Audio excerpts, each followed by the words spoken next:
નમસ્કાર મિત્રો, તાજા અને ખૂબ જ અગત્યના સૌથી મોટા શૈક્ષણિક સમાચાર. હવે અહીં તમામ શાળાઓ અને કોલેજો બંધ અને રજા કરાઈ જાહેર.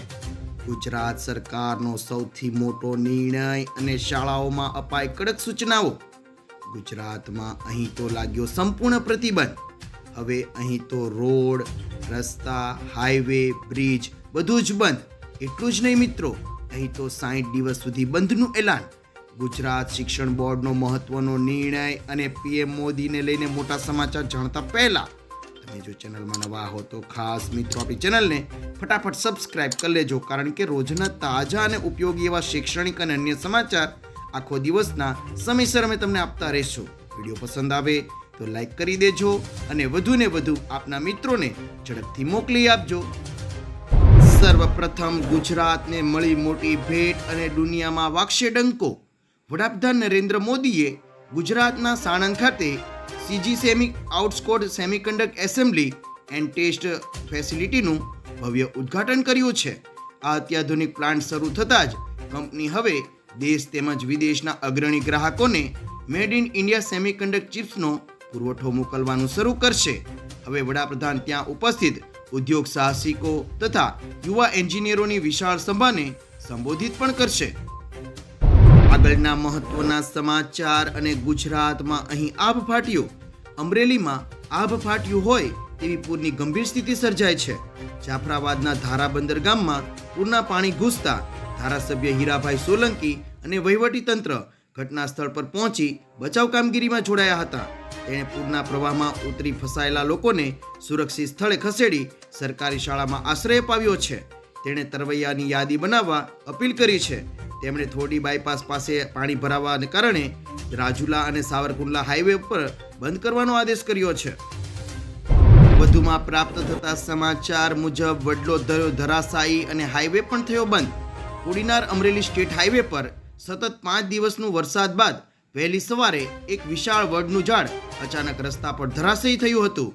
સદનસીબે કોઈ વાહન ઝાડ નીચે ન આવતા કોઈ મોટી જાનહાનિ ટળી હતી. ઝાડ આખા હાઈવે પર પડી જતા કોડીનાર સહિત 30 થી 35 ગામોનો વાહન વ્યવહાર ઠપ થઈ ગયો હતો. વાહનો લાંબા ટ્રાફિક જામમાં ફસાતા લોકોને ભારે હાલાકીનો સામનો કરવો પડી રહ્યો હતો. એટલું જ નહીં મિત્રો, તમને વધુમાં પ્રાપ્ત થતા સમાચાર મુજબ જણાવી દે કે ઉના પંથકમાં 8 ઇંચ વરસાદ ખાબકતા સમગ્ર વિસ્તારો બેટમાં ફેરવાયા છે. ગત સવારથી વરસી રહેલા ભારે વરસાદને કારણે અનેક ઘરોમાં વરસાદી પાણી ઘૂસતા ઘરવખરી અને અન્ય સામાનને મોટું આર્થિક નુકસાન થયું છે. આકાશી આફતને કારણે ખત્રીવાડા ગામ સાથેનો સંપર્ક તૂટી ગયો છે.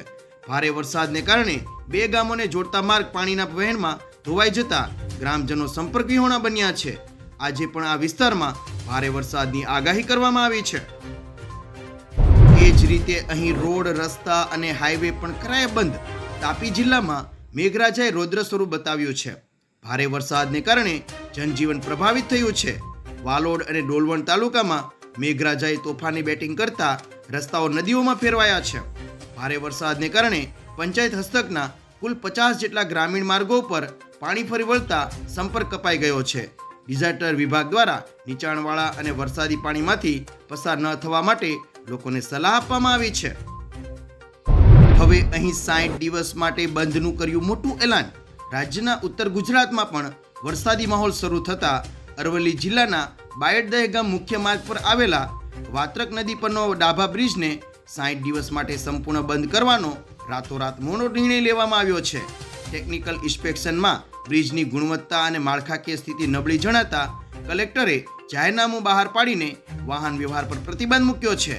નાગરિકોને સલામતીને ધ્યાનમાં રાખીને આ પગલું ભરવામાં આવી રહ્યું છે. આગળના મહત્વના શૈક્ષણિક સમાચાર પર એક નજર કરીએ તો વિદ્યાર્થી મિત્રો અને વાલીઓ ખાસ જાણી લો. ગુજરાત માધ્યમિક અને ઉચ્ચતર માધ્યમિક શિક્ષણ બોર્ડે લીધો મોટો નિર્ણય. નવી શિક્ષણ નીતિ હેઠળ ગુજરાત બોર્ડે ધોરણ 9 અને 10ના અભ્યાસક્રમમાં મોટો ફેરફાર કર્યો છે. હવે વિદ્યાર્થીઓ 10ને બદલે માત્ર 8 ફરજિયાત વિષયો ભણવાના રહેશે. વ્યાવસાયિક શિક્ષણનો વિષય હટાવીને તેના સ્થાને વ્યક્તિ અને સમાજ જીવન નામનો નવો વિષય ઉમેરાશે. શૈક્ષણિક વર્ષ 2026-27 થી ધોરણ 10માં અને 27-28 થી ધોરણ 9માં આ નવું માળખું અમલ બનાવવામાં આવશે. બીજા મહત્વના શૈક્ષણિક સમાચાર પર નજર કરીએ મિત્રો તો શાળાઓને અપાઈ કડક સૂચના. ચોમાસાને ધ્યાનમાં રાખીને સુરત જિલ્લા શિક્ષણ અધિકારીએ એટલે કે ડીઓએ તમામ શાળાઓ માટે કડક માર્ગદર્શિકા જાહેર કરી છે. જર્જરિત વર્ગખંડો અને જોખમી માળખા તાત્કાલિક દૂર કરવા, જોખમી વૃક્ષો, ડાળીઓ અને ખુલ્લા વીજ વાયરોનું સમારકામ ફરજિયાત કરાયું છે. ભારે વરસાદ દરમિયાન વિદ્યાર્થીઓ સુરક્ષિત રીતે ઘરે પહોંચે ત્યાં સુધી શિક્ષકોએ શાળામાં હાજર રહેવાનો રાતોરાત કડક આદેશ કરવામાં આવ્યો છે. હવે ગુજરાતીઓ ખાસ જાણી લો, લાગ્યો સંપૂર્ણ પ્રતિબંધ. ગુજરાત સરકારે પ્રાણી કલ્યાણના હિતમાં મહત્વપૂર્ણ નિર્ણય લેતા ઉંદર પકડવા માટે વપરાતા ગ્લુ ટ્રેપ પર સંપૂર્ણ પ્રતિબંધ મૂક્યો છે. આ પ્રતિબંધ હેઠળ ગ્લુ ટ્રેપનું ઉત્પાદન, વેચાણ, સંગ્રહ અને ઉપયોગ તમામ પર રોક લગાવવામાં આવી છે. સરકારે જણાવ્યું છે કે આ પદ્ધતિ પ્રાણીઓ પ્રત્યે ક્રૂરતા સમાન છે. પ્રતિબંધનું ઉલ્લંઘન કરનાર વ્યક્તિ અને સંસ્થા સામે કાયદેસરની કાર્યવાહી કરવામાં આવશે.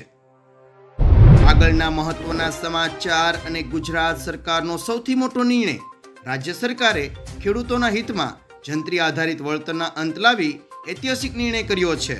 હવે વીજ ટાવર અને હાઈટેશન લાઇન માટે જમીનના વર્તમાન બજાર ભાવના બમણા દરે વળતર ચૂકવવામાં આવશે.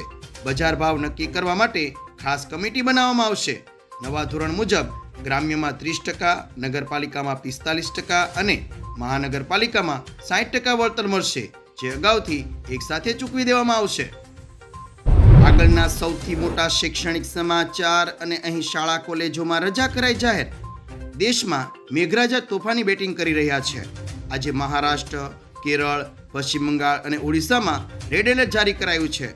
સાથે માછીમારોને 8 જુલાઈ સુધી દરિયામાં ન જવા માટેની સૂચના પણ અપાઈ છે.